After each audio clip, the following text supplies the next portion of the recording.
ये है दिल्ली दर्पण। दर्शकों नमस्कार, जय हिंद। आप देख रहे हैं दिल्ली दर्पण टीवी। कल दर्शकों एक नोटिस आया परिवहन विभाग का, जिसके बाद दिल्ली में रहने वाले तमाम लोगों के अंदर हलचल पैदा हो गई। इस बात की चर्चा होने लगी कि दिल्ली में जो पुराने वाहन हैं उनके साथ अब क्या होगा। चूंकि परिवहन विभाग ने एक नोटिस जारी किया है जिसमें लगभग 55 लाख दिल्ली के अंदर जो वाहन रजिस्टर्ड हैं उनको डी रजिस्टर्ड कर दिया गया है। यानी कि परिवहन विभाग ने अब 55 लाख वाहनों को अवैध ठहरा दिया है। वो किसी भी प्रकार से दिल्ली की सड़कों पर नहीं चल सकती, दिल्ली की सड़कों पर कहीं पार्क नहीं हो सकती। इसके अलावा उनको किसी भी पेट्रोल पंप पर दिल्ली के अंदर पेट्रोल, डीजल अथवा सीएनजी नहीं दी जाएगी। ऐसे लगभग 55 लाख वाहनों को जो डी रजिस्ट्रेशन था वो डी रजिस्टर्ड कर दिया है परिवहन विभाग ने एक नोटिस जारी कर कर। आप ये नोटिस देख सकते हैं जिसमें साफ तौर से इंगित है, साफ तौर से लिखित है कि सभी दिल्ली वालों को ये इन्फॉर्म किया जाता है, नॉर्मल पब्लिक को, कि किसी भी प्रकार का जो 10 साल डीजल के वाहन है, इसके अलावा 15 साल सीएनजी और पेट्रोल के जो वाहन हैं उनको अब डी रजिस्टर कर दिया गया है। वो किसी भी प्रकार से दिल्ली के अंदर चलने लायक नहीं है, उनको सड़कों पर चलाने की अनुमति नहीं है। इसके अलावा इस नोटिस में ये भी बोला गया है कि आप अपनी गाड़ी घर के बाहर भी खड़ी नहीं कर सकते। अगर वहां पर खड़ी करते हैं तो परिवहन विभाग आने वाले कुछ समय में 15 से 20 दिन के अंदर जो है इस तरह का अभियान चलाने वाला है, जहां पर सड़कों पर अवैध रूप से गाड़ी जो पार्क होती हैं और कई कई सालों तक वो गाड़ियां पार्क रहती हैं, उन गाड़ियों को वहां से जब्त किया जाएगा। इसके अलावा आपके ऊपर जो है पार्किंग चार्ज और इसके अलावा कार उठाने का चार्ज और इसके अलावा जो है इसके ऊपर 5,000 रुपए से लेकर 10,000 रुपए का एक्स्ट्रा चार्ज, एक्स्ट्रा जुर्माना भी आपके ऊपर लगाया जा सकता है। परिवहन विभाग ने यह भी बताया है कि जो गाड़ी एक्सपायर हो चुकी है, जिसका जो नोटिस पीरियड है वो एक्सपायर हो चुका है, 10 चाहे वो डीजल की हो या पेट्रोल की हो या सीएनजी की हो, अगर वो आपके घर के बाहर खड़ी है तो उसको भी विभाग अब जो है पब्लिक प्लेस मानेगा और पब्लिक प्लेस मानने के साथ ही उस पर कार्रवाई करेगा, उस गाड़ी को जब्त कर लिया जाएगा और हो सकता है कि उसके ऊपर जुर्माना भी 5 से 10 हजार रुपए लगाया जाए। इस तरह का प्रावधान भी किया गया है।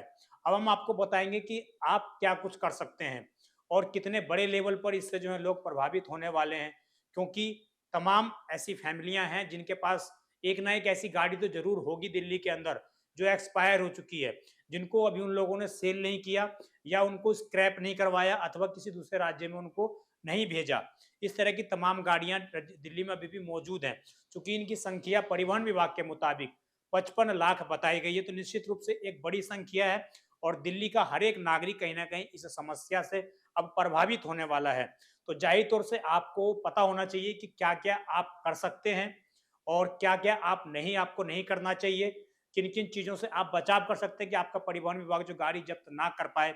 इसके लिए आप क्या कर सकते हैं, तो ये तमाम जो बातें हैं जो नोटिस में बताई गई हैं वो हम आपको एक बार बताए चलते हैं। तो दर्शकों, जो ये गाड़ियां डिसरजिस्टर्ड की गई हैं, लगभग 55 लाख जिनकी संख्या बताई गई है, इसमें यह भी बताया गया है कि 477 पेट्रोल पंप जो हैं उन पर इस तरह के कैमरे लगा दिए गए हैं जो एक्सपायर गाड़ियों के नंबर पढ़कर जो है स्कैनिंग कर कर वहां पर पेट्रोल पंप जो भी वहां पर तेल डाल रहा हो या कोई एक मैनेजर बैठा होगा उसको अवेयर कर दिया जाएगा कि ये गाड़ी जो है एक्सपायर हो चुकी है, इसको पेट्रोल ना दिया जाए। इस तरह की सुविधा लगभग 477 पेट्रोल पंप पर जो है सीएनजी और पेट्रोल पंपों पर हो चुकी है। इनमें से लगभग 372 तो पेट्रोल पंप है, इसके अलावा 105 सीएनजी पंप है जहां पर इस तरह के कैमरे लगा दिए गए हैं। आपको याद होगा परिवहन मंत्री दिल्ली सरकार के मजेंद्र सिंह सिरसा, उन्होंने कुछ समय पहले ही घोषणा की थी कि दिल्ली के अंदर हर पेट्रोल पंप पर इस तरह के कैमरे लगाए जाएंगे जो 15 और 10 साल जो पुराने वाहन हैं उनको पेट्रोल ना मिल सके, इसके लिए स्कैनिंग करेंगे और पेट्रोल पंप के कर्मचारियों को अवेयर करेंगे। तो 1 अप्रैल तक तो ये योजना पूरी तरीके से लागू नहीं हो पाई थी क्योंकि बहुत से पेट्रोल पंप अभी भी ऐसे हैं जहां पर कैमरे नहीं लगे हुए हैं और जिन पेट्रोल पंपों पर कैमरे लग चुके हैं वहां पर इस तरह की कार्रवाई की जा रही है। पेट्रोल तो आपको दिया ही नहीं जाएगा, बल्कि ये भी हो सकता है कि पेट्रोल वहां पर कर्मचारी तैनात हो परिवहन विभाग के और वो आपकी गाड़ी वहीं से जब्त कर लें। इस तरह की भी योजना परिवहन विभाग बना सकती है। अभी पब्लिक नोटिस जारी कर दिया गया है। इसमें यह भी बताया गया दर्शकों की टोइंग और पार्किंग चार्ज के अलावा 5 से 10 हजार रुपए जो जुर्माना लगाया जा सकता है, जैसे कि मैंने आपको बताया।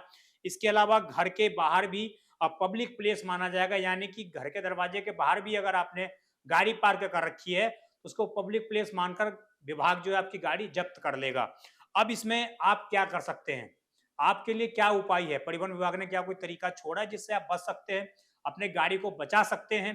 तो उसके लिए परिवहन विभाग ने ये बताया है कि प्राइवेट पार्किंग आप करें, निजी पार्किंग करें। यानी कि जिस जगह पर आप ये समझते हैं कि वो गाड़ी आपकी ज़मीन के अंदर पार्किंग की व्यवस्था है, वहीं पर आप गाड़ी पार्क करें।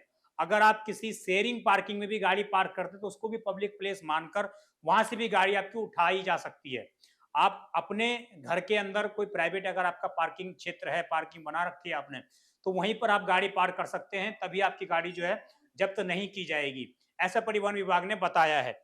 इसमें ये भी बोला गया कि आप गाड़ी स्क्रैप करवा सकते हैं। स्क्रैप के लिए मैं आपको वेबसाइट भी बताऊँगा कि वेबसाइट क्या है उसकी, तो वहाँ पर जाकर आप जो है स्क्रैप के लिए अप्लाई कर सकते हैं और नज़दीकी डीलर के पास जाकर आप अपनी गाड़ी स्क्रैप करवा सकते हो। उसके लिए आपको उचित मुआवजा जो भी उसकी धनराशि होगी वो भी आपको दी जाएगी, सरकारी योजनाओं के तहत दी जाएगी। इसमें दूसरा बोला गया है कि एनसीआर से बाहर ले जाने के लिए 1 साल के भीतर एनओसी लें। यानी कि जैसे आपकी गाड़ी एक्सपायर हो गई, समझिए इसी साल गाड़ी जो है आपकी एक्सपायर हुई है, मतलब उसको 15 साल हो गए हैं, जो आपके पेट्रोल और सीएनजी की गाड़ी है, और जो डीजल की गाड़ी है उसको 10 साल हो गए। तो अब आप जो है 1 साल के अंदर परिवहन विभाग से एनओसी लेकर उसको 1 महीने के अंदर दिल्ली एनसीआर से बाहर ले जा सकते हैं, किसी दूसरे राज्य में ले जाकर आप वहां पर चला सकते हैं जहां पर इस तरह के नियम लागू ना होते हो, जहां पर इस तरह के प्रतिबंध ना हो। वहां पर आप इन गाड़ियों को ले जाकर चला सकते हैं और वहां पर आपको रजिस्ट्रेशन भी 1 महीने के अंदर ही करवाना पड़ेगा, तभी वो गाड़ी आप वहां पर भी चला सकते हैं। बिना रजिस्ट्रेशन के वो गाड़ी आप वहां पर भी नहीं चला सकते हैं।